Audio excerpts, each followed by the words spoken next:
काशी वैभव channel जो कल launch हुआ और आज हम काशी हिंदू विश्वविद्यालय में हैं, जो काशी का ही एक वैभव है, काशी हिंदू विश्वविद्यालय।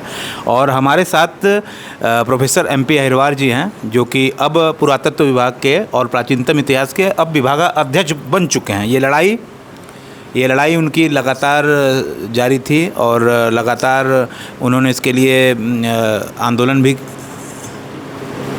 भी किया और उसके फलस्वरूप परिणाम ये हुआ कि आखिरकार प्रशासन ने इनको ये जिम्मेदारी जिस पे इनका अधिकार सिद्ध था उन्हें मिल गई। अब हम उनसे बातें करेंगे। हालांकि देखा जाए तो आंदोलन का अड्डा बनारस हिंदू यूनिवर्सिटी बना हुआ है और शिवम सोनकर को आप देख लीजिए, अर्चिता सिंह को देख लीजिए और तमाम अभी एक और गुप्ता और जायसवाल जी थे, OBC को लेकर के बैठे थे, उन्हें भी सफलता मिली। सभी आंदोलन में सभी लोगों को सफलता मिली और सभी को हमने लगातार कवरेज किया।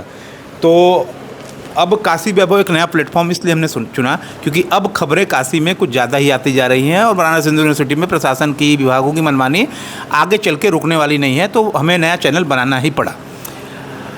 पहले तो सर आपका काशी वैभव में स्वागत है। बहुत बहुत धन्यवाद आपका और आपके चैनल का, सभी दर्शकों का भी बहुत बहुत शुक्रिया। सर, अचानक से बनारस हिंदू यूनिवर्सिटी में ये होना तो बात नहीं है, इससे पहले भी मैंने सुने हैं, होते रहते हैं। तो ये इसका समाधान क्या है जो हो रहा है? जैसे अर्चिता जी को लेकर के आंदोलन बैठना पड़ा, ठीक है, उनको एडमिशन मिल गया, वो सही थी, आपको भी आपका पद मिला। तो ये तमाम, एक लड़का और है भास्करादित्य त्रिपाठी, वो भी बैठे हुए हैं, 16वां दिन या 15वां दिन है मेरे ख्याल से आज। तो ये लगातार जो चल रहे हैं, विभाग में इतनी क्या कमियाँ हैं जो छात्र नाराज हैं इससे? छात्रों के साथ जब भी कोई अन्यायपरक घटना होगी तो छात्रों का आक्रोशित होना और आंदोलन के लिए बैठना लाजमी है। मुझे लग रहा है हमारे सिस्टम में जहाँ कहीं भी कुछ कमियां हैं, जहाँ से छात्रों को परेशानी होती है, उसको ठीक किया जाना बहुत ज़रूरी है। काफ़ी हद तक UGC के दिशा निर्देशों के बाद उसमें सुधार आया है। विश्वविद्यालय प्रशासन के द्वारा भी पहल करके उसको ठीक किया गया है। मुझे उम्मीद है नई कमेटी बन गई है UGC के द्वारा, विश्वविद्यालय स्तर पर भी काफ़ी होमवर्क हो रहा है। आने वाले समय में छात्रों को राहत मिलेगी और उनके साथ जो इस तरह की स्थितियां पैदा होती हैं वो सबका खात्मा होगा, ऐसा मुझे उम्मीद है।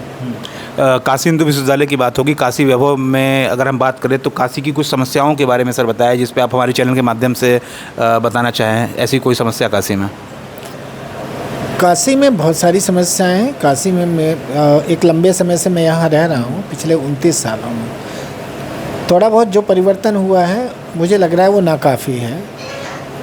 ज़्यादातर हम देखते हैं कि काशी में गलियों में, सड़कों में जो नए फ्लाईओवर बन गए हैं उनमें रंग रोगन पर ज़्यादा जोर दिया जा रहा है बनस्पत यहाँ की स्वच्छता पर, सफाई पर, गलियों के सौंदर्यीकरण पर। आज भी गलियों में सांड या गंदगी का ढेर, और चाहे वो कचरे के ढेर हों, सड़कों के दोनों तरफ नालियों का पानी हो, इस तरह से ये जो रोज़मर्रे की समस्याएं हैं काशी वासियों की, उनको रोज़ उनसे आमना सामना करना पड़ता है।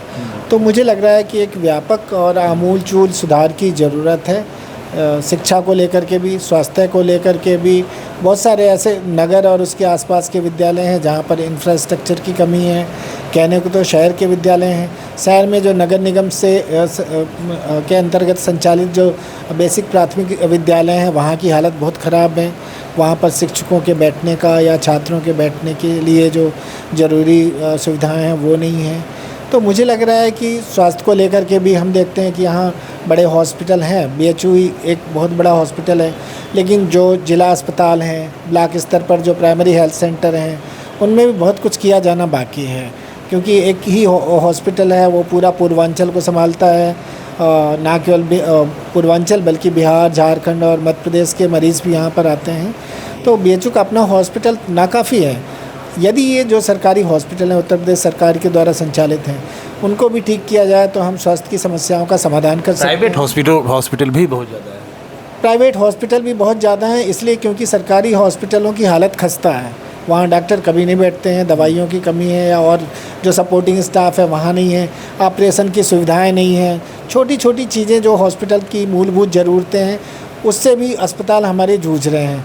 तो ऐसे में स्वाभाविक तौर पर उनकी हालत को ठीक किए बिना हम ये प्राइवेट अस्पतालों का जो जंजाल फैलता जा रहा है और जिसमें जनता अपने खून पसीने की गाढ़ी कमाई जो लुटा रही है, उससे भी बचा जा सकता है। सर, आप प्रोफेसर हैं और एक सवाल जो कि अभिभावकों का है और वो लगातार करते आ रहे हैं कि स्कूलों की बढ़ती हुई फ़ीस और जो लगातार जो फीस मनमानी बढ़ रही है और ये एक तरह से इसको अब शिक्षा व्यवसाय में बदलता जा रहा है, उस पर आपकी क्या राय है? व्यवसाय में बदल चुका है। भारत का संविधान तो 15 वर्ष जो प्राथमिक शिक्षा है उसको निःशुल्क शिक्षा की बात करता है, जैसा बाबा साहब डॉक्टर भीमराव अम्बेडकर चाहते थे और संविधान में उसका प्रोविज़न किया।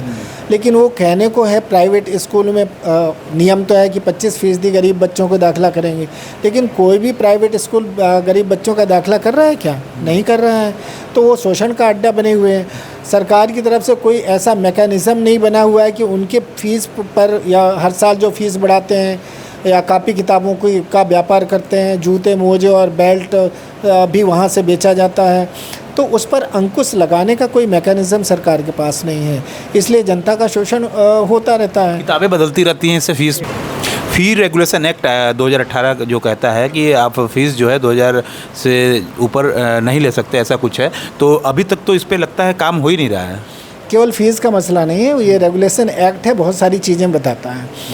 अभिभावकों का कोई ऑर्गेनाइजेशन नहीं है, इसके गठन की जिम्मेदारी जिला प्रशासन की होती है, लेकिन ऐसा कुछ नहीं हो रहा है। उनके ऊपर अंकुश लगाने का कोई मैकेनिज़्म नहीं है। मैं इसको फिर दोहरा रहा हूँ। और ये सरकार ने पूरा खुलेआम उनको प्राइवेट सेक्टर को छोड़ रखा है वसूली के लिए, तो उन्होंने व्यापार बना रखा है, इसलिए आम जनता का शोषण होता है। तो मुझे लग रहा है कि ये सारी जो चीज़ें हैं उसको सरकार हल कर सकती थी, लेकिन उनका फोकस केवल वो हिंदुत्व पर है, उनका फोकस गाय पर है। अभी ठंड बीता है, हमने देखा था कि ठंड में खबरें छप रही थी बड़े बड़े हेडलाइंस में कि गायों के लिए सरकार कंबल सिलवा रही है, मंदिरों में घंटा बजवाने के लिए बजट अलॉटमेंट हो रहा है 1-1 लाख रुपए। तो इस तरह के कामों में सरकार का ज़्यादा फोकस है। उनका ना शिक्षा पे फोकस है, ना रोज़गार पे फोकस है, ना स्वास्थ्य पे फोकस है। तो इसलिए वो जनता जहाँ की तहाँ खड़ी है और खड़ी रहेगी, ऐसा दिखाई देता है। और किताबें भी बदल दी जा रही हैं, यूनिफॉर्म किताबों को बदलने का, यूनिफॉर्म बदलने का भी यही है कि उनका धंधा चलता रहे और इस पर सरकार की तरफ से कोई अंकुश नहीं लगाया जाता है, इसलिए उनकी मनमानी बढ़ती। सिर्फ आखिरी सवाल बनारस का, जो कि एक बहुत ही शाश्वत सवाल मैं मानता हूँ कि एक ऐसा शहर जहाँ ट्रैफिक बहुत ज़्यादा लगता है और वेब सीरीज़ बना ही इसीलिए है कि हम ट्रैफिक में बैठ करके वेब सीरीज़ पूरी ख़त्म कर सकते हैं। ऐसी ट्रैफिक है मैंने देखी है, मैंने खुद 1-2 वेब सीरीज़ ट्रैफिक में ख़त्म की हैं बनारस में ही। तो इसमें आपका क्या सुझाव है? आखिरी सवाल ये जनता जानना चाहती है। नहीं, मुझे लग रहा है कि इसको काफ़ी कुछ सुधारा जा सकता है और ट्रैफिक की समस्या का समाधान भी हो सकता है। सड़कें चौड़ी हो सकती हैं, सारे इंक्रोचमेंट हटा दिए जाएँ तो भी सड़कें चौड़ी हो जाएंगी। जहाँ ज़्यादा क्राउड वाली सड़कें हैं वहाँ पर फ्लाईओवर एकमात्र विकल्प हो सकता है। हमें शहर के एक कोने से दूसरे कोने तक जाने के लिए यदि फ्लाईओवर्स यदि बना दिए जाते हैं तो उससे भी एक निदान हो सकता है, क्योंकि हमारे पास जो जगह है शहर में सीमित है, और पॉपुलेशन बहुत ज़्यादा है। उन गलियों को हम एक सीमा से ज़्यादा चौड़ा नहीं कर सकते, शहर के अंदर की सड़कों को भी हम बहुत ज़्यादा चौड़ा नहीं कर सकते हैं। तो लिहाजा उसका विकल्प हमें ढूंढना चाहिए, जो एक लंबे समय से हम ढूंढने की कोशिश भी नहीं कर रहे हैं।